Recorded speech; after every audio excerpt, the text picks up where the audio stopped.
My first experience of military people was in Tipperary and Kilnestina in my mother and father's house when I was age 6. And a man came called Dan Breen.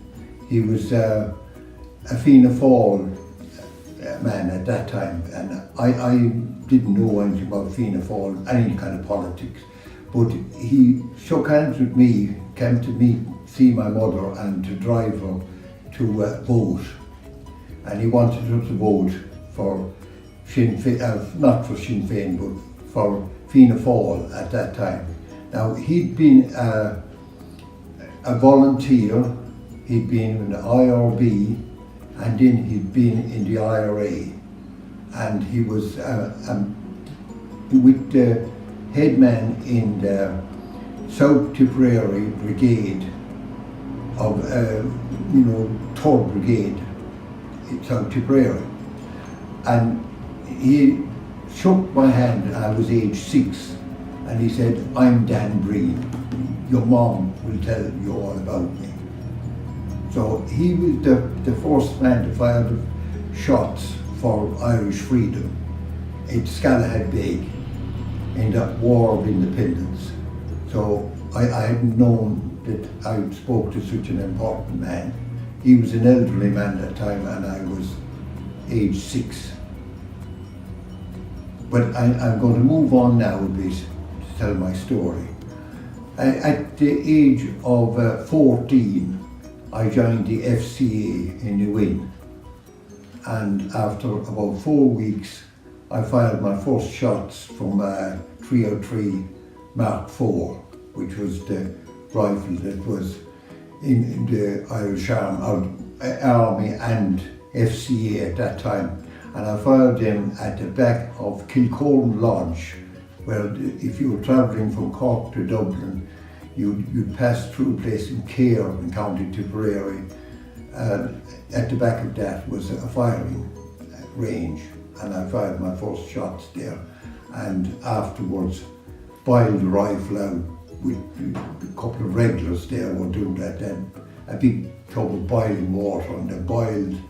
You had to do that, funnel down into the breech of the thing and boil it through and pull it through with the oil, and had to learn how to look after your rifle.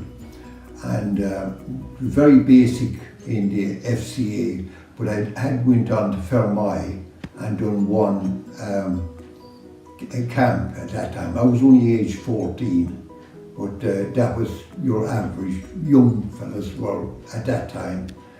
And the following year, in 1960, I joined the regular army in Clonmel. Done some my training, which was 6 months. So just passing out as a soldier, fully trained soldier. The whole platoon, which was the number 8 platoon, the 12th Battalion, number 8 platoon, we were sent to Spike Island to look after some FCA men for the, for the summer camp. And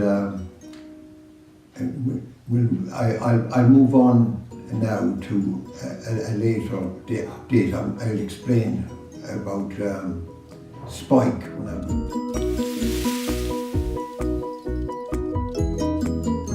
We were in the army anyway, and we were looking after the FCA. So we were all given different jobs.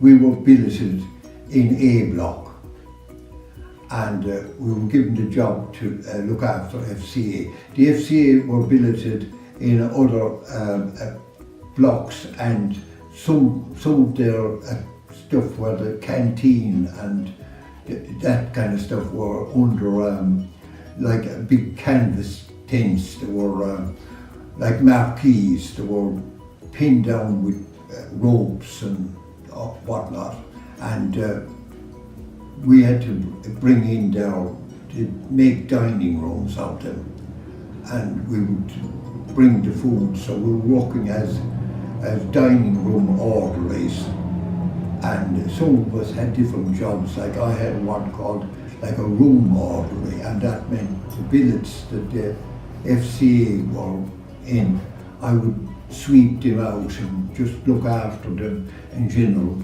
and tell the FCA guys roughly what was required of them as a soldier. That meant in the morning they would make up their bed when they got out of the bed, and they'd place their pillow down in a certain way on top of the pile of the blankets. You wrap the blankets around, and the 2 sheets would be put in at a specific point, and after 1 or 2 blankets and that sort of stuff. That was a general type of being an army man, and using the proper terms for things. Like you'd never call a rifle a gun, whereas some FCA fellows would say, "Where's my gun?" or "What will we do with the guns?" Well, they say you don't, an ordinary infantryman don't handle guns. Guns are for artillery, and there was plenty of guns around Spike Island, the real, what we refer to as a gun. So back to evening, like you'd be finished at 3:30, and you get very bored in the army, and you'd just be sitting in your billet, and you could be polishing your boots, and there's only a certain amount that you could do. Boredom would get you if you didn't occupy yourself in your mind. So I used to go for swims every evening. That was from up where the big guns were outside, and you could walk down the hill into the sea, but you wouldn't be going out through the main gate, and you wouldn't be leaving the island any kind of a way. So I occupied myself with thinking, what if I could swim across to the mainland? So of course we all got the little tender, the little boat in the evening, and we'd go, if we went over for a dance in Cove. And I started to think about this, and I started to swim further out each time, and I figured out that I could swim faster on my back with a dead man's float and paddle like a breaststroke. But my main stroke was breaststroke, so I was going a little bit further each time. And the main attire for any young fella in 1960 was a black pair of jeans with a white stripe stitching down the leg. It was very much like Elvis Presley and Jailhouse Rock, and that was the kind of style. And we all had our hair done with, in the army, your hair was cut off, so you couldn't have side locks and you couldn't have the quiff. But I was tending to go with the fashion with that. So I got myself an old pair of jeans. Everybody had 2 or 3 pairs of jeans. So I wrapped it up, and a black t-shirt and a pair of Prebsels that everyone wore that time, those little boots with white, a bit like Jedward had in fashion. They had a bit high, but ours would have been shorter than them. So I packed them in a black plastic bag, and when I was over in Cove, I stashed them in a place where I was hoping that I would land at the other side, just below the railway station a bit. So I wasn't sure what length of time it was going to take me to swim across. But eventually, after about 2 months of practice, I set out on my quest to go to the other side. But of course you could get into all kinds of trouble with the military if you failed to come in with your pass. You went out and you didn't come back. So, but in the morning you'd be hoping that the PAs, as they're called, the military police if you like, but the PA is the Irish word. And I swam anyway, and I was swimming for maybe 2 or 3 hours, and I got caught up in the shipping lane. And the shipping lane, for every 2-3 strokes I could take, I was watching different points, like ships passing and things. and I could see that I could do 6 strokes and go nowhere, and 6 strokes and even go backwards, because you could get carried by the shipping lane and you'd never get into the point where you'd aimed at the other side. So I eventually found that flipping myself over my back, I was cutting through the water a bit better. So I'm riding the waves more and drifting towards the other side. But it took several hours, I don't even know, because I had no watch. The only thing I could see is a clock on the other side up on a big steeple. It must be Cove Cathedral. But swimming from Dublin, almost giving up on it, but you can't give up in the middle. So I kept going, and I was being brought down towards the city. And I eventually got in, and I got up on a land, and it was very late, so I could see the clock then, like it was coming up from 1 o'clock in the morning.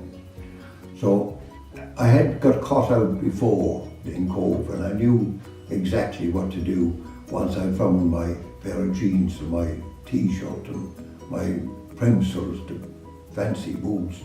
So I went into the railway station in Cove, checked all the doors down along. The last trains were in. So I eventually found the carriage that was opened, and I went in and slept until 6 o'clock the following morning, the first tender going back. So I dressed up in my jeans and my black dry t-shirt and boots, everything nice and dry, and went back and went to the gate and just got through. They were all very sleepy and lazy, and I just passed through without any great hassle. So that was it. That was my adventure in Spike Island. And today, at age 72, with my daughter and my grandson, we landed back today. I'm not going to say who their names is in case they're shy, but it was a great experience, and it was great to be able to tell you that story, and especially of my big swim and a bit of the army, but I found the army quite boring, and at the age of 16 and a half, having served and became an engineer in the engineer corps in Consul Barracks, and still being very bored with the army, I got the Innes Fanel from the old quays in Cork, and I dumped a hell of a lot of my old Irish, you could say, hang-ups, and a lot of the stuff that people had failed to batter into me, you know, which was the Irish language and the religion, and a lot of that. I left a lot of that baggage on the quays, and I never came back looking for them. When I came back to live in Ireland again in 1960, after spending 30 years in London, I decided that I would leave a lot of that rubbish behind me. So thank you for listening to me. Bye.